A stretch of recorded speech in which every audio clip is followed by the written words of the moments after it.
My dear students, very good evening to all of you.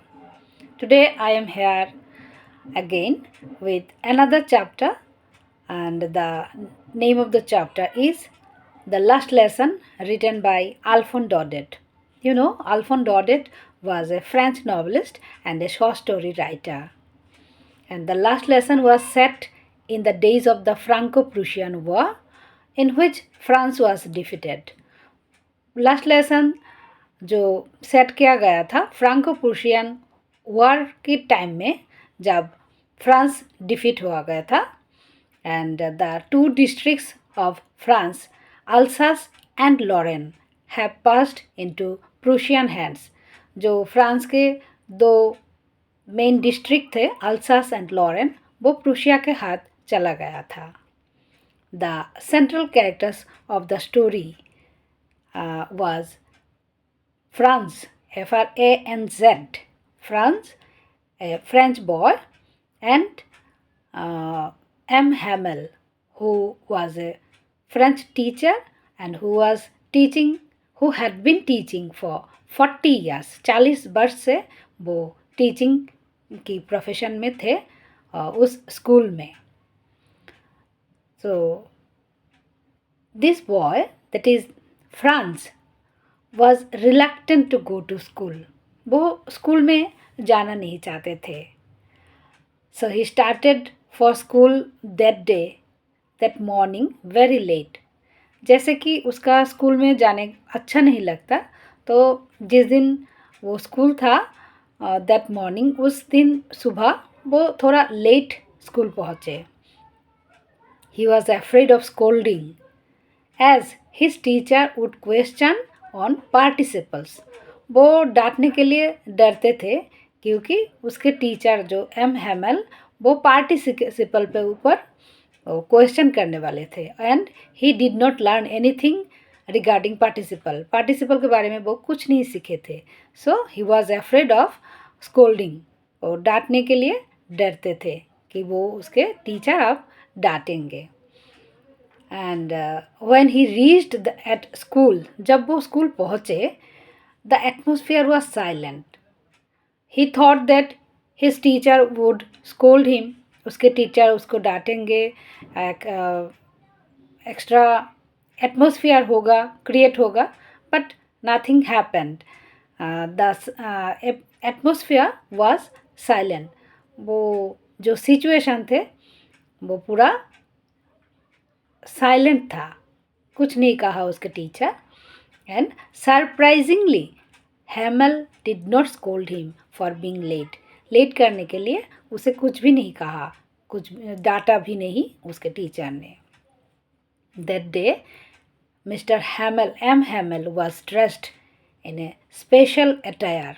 वो कुछ अलग सा स्पेशल ड्रेस पहने थे और जो वो पहनते थे that he wore only on special occasions like the prize giving day or any inspection days. But उस दिन उन्होंने वो स्पेशल ड्रेस पहना. ये देखकर फ्रांस को थोड़ा सरप्राइज्ड लगा. फिर उसने क्या देखा, even the villagers were also present in the classroom. सो उसके क्लासरूम में इवन गांव वालों भी थे. ये देखकर उसे और भी शौक लगा. वो लोग क्यों आए थे? क्योंकि that was M Hamel's last lesson, इसलिए गांव के लोग वहाँ मौजूद थे. M Hamel informed about the order of Berlin to teach only German in the schools of Alsace and Lorraine. अभी एम हैमल ने क्या बताया कि बर्लिन से एक ऑर्डर आया कि अल्सेस एंड लॉरेन जो दो डिस्ट्रिक्ट है फ्रांस के, वहाँ पर सिर्फ जर्मनी ही पढ़ाया जाएगा. No French will be taught from then. जब से वो ऑर्डर आया, उसके ऑर्डर के साथ ये बोला गया कि अब फ्रेंच ये हो गया, बैन हो गया, अभी सिर्फ जर्मनी ही पढ़ाया जाएगा. Then France felt upset to hear that news. ये सुनकर अच्छा नहीं लगा फ्रांस को, cause he did not learn his mother tongue till then. तब तक वो कभी अपने जो मदर टंग है, अपने लैंग्वेज, वो कभी वो नहीं सीखे। He could not even right not read even his own mother tongue. वो कभी इतना ध्यान ही नहीं दिया, कभी पढ़ा भी नहीं ठीक तरह से। इसलिए अब एम हैमिल जा रहा है, फ्रेंच बैन कर दिया गया, और अभी उसको लगा, रिपेंटेंस हो रहा है, पश्चाताप, कि उसने कभी अपना मदर टंग ठीक तरह सीखा ही नहीं। Suddenly he felt an interest to teach his mother tongue, French, and even he felt the likings for his teacher M. Hamel too. अब जब टाइम चला गया, अब वो अपने मदर टंग सीखने के लिए उनका उस पर इंटरेस्ट दिखा रहा है, इंटरेस्ट आ रहा है अंदर से, और उसके टीचर के ऊपर भी, क्योंकि वो शायद उस दिन उसका उनका लास्ट लेसन है, वो फिर कभी नहीं आएंगे। Hamel blamed their parents even for taking interest in their studies. अभी एम हैमल जो पेरेंट्स थे वहाँ पर मौजूद, गाँव वालों, उनको भी ब्लेम किया बच्चों को ठीक तरह ध्यान ना देने के लिए। He also blamed himself for sending them to water his plants or giving them holiday when he had wanted to go fishing. वो सिर्फ पेरेंट्स को ही ब्लेम नहीं कर रहे थे, वो खुद को भी ब्लेम कर रहे थे कि वो बच्चों को पेड़ पौधे में पानी देने के लिए भेज देते थे, या फिर फिशिंग के लिए, वो मछली पकड़ने के लिए वो बच्चों को छुट्टी दे देते थे। इसलिए ही blamed not only the villagers but also himself for not learning French. वो जो लोग बच्चे लोग फ्रेंच सीख नहीं पाए, उसके लिए वो अपने गाँव वालों को और खुद को भी ब्लेम किया। एंड उन्होंने क्या कहा? He also added that French is the most beautiful language in the world. विश्व में वो फ्रेंच सबसे सुंदर लैंग्वेज है, and one should protect one's mother tongue surely.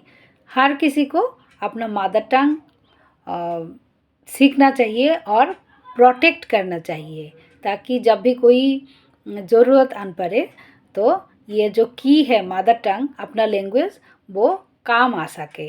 वो एक की है, चाबी है देश के लिए। Lastly when the church clock struck 12, church clock में जब 12 बजे, ही स्टूड अप, वो खड़े हो गए, and try to speak something, कुछ बोलने की कोशिश कर रहे थे, बट ही चोक्ड, पर उसका गला अटक गए, मतलब कुछ बोल नहीं पा रहे, बिकॉज ही गॉट इमोशनल, वो इमोशनल हो गए, because it was his last lesson, वो उसी दिन उसका लास्ट लेसन था। And what did he do then? इसके बाद उन्होंने क्या किया? So he turn to the black board.